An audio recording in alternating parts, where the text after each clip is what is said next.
I've had someone tell me that they were concerned about getting the COVID vaccine because of the syphilis study. They didn't even know my grandfather was a part of the study. Tuskegee is a very sacred place. There's no way you cannot feel history. Think about the Tuskegee Airmen and all of the greatness that they did, and then to find out that in this same space, such an atrocious study was being heaped upon our men.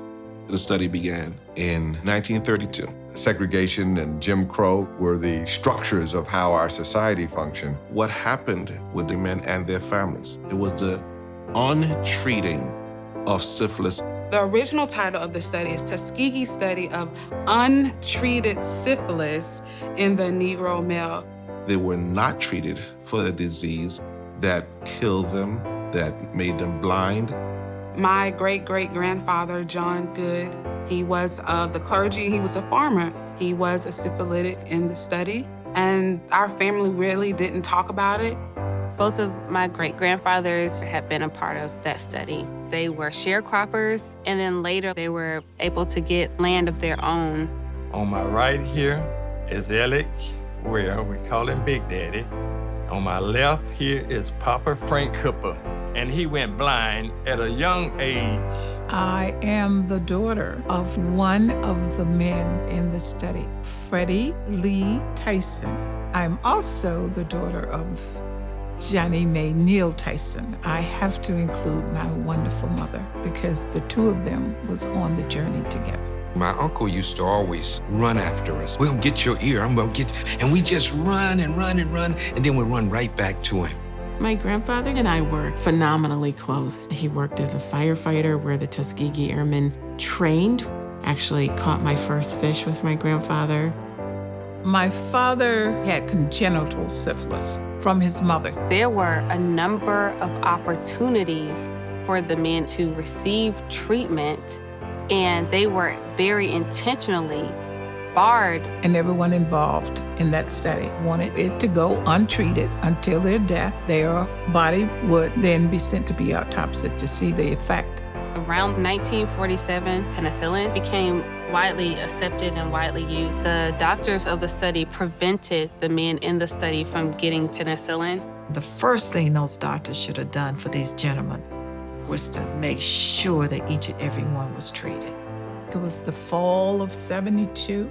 My brother Wallace read an article about the study. A couple of days later, my father received a phone call indicating that he was in the study.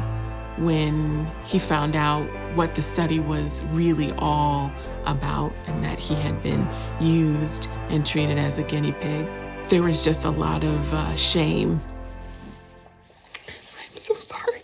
In comparing what's happening today with COVID with what happened back in '32, I see more of a contrast than a similarity. A lot of misinformation is out there that is causing people to think twice or to hesitate. And one of them is the fact they think the men were injected with syphilis, and they were not. And they were not injected with the spirochete that causes syphilis. They were not being treated. That is very different from what's happening with COVID-19. The vaccine is being made available to anyone who wants it. Too many people are using the study as a way of causing their own selves to deny access to vaccines that would save their lives. And when we talk about COVID-19, for example, we're not talking about the non-treating of Blacks. We're talking about the treating of all people. The ways in which COVID-19 ravaged Black communities showed that we have underlying vulnerabilities when something like a pandemic hits. That to me really connects what's happening now with a very important historical legacy. As a result of what happened to these men, it changed the course of American clinical research.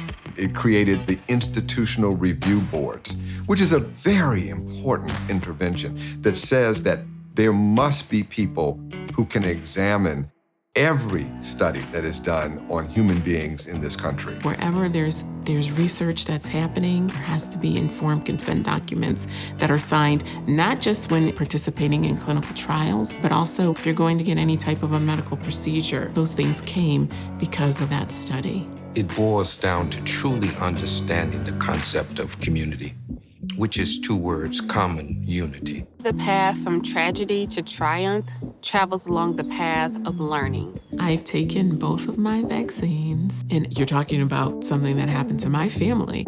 We can't do this by ourselves. In order for us to be healthy together, we need to all be vaccinated.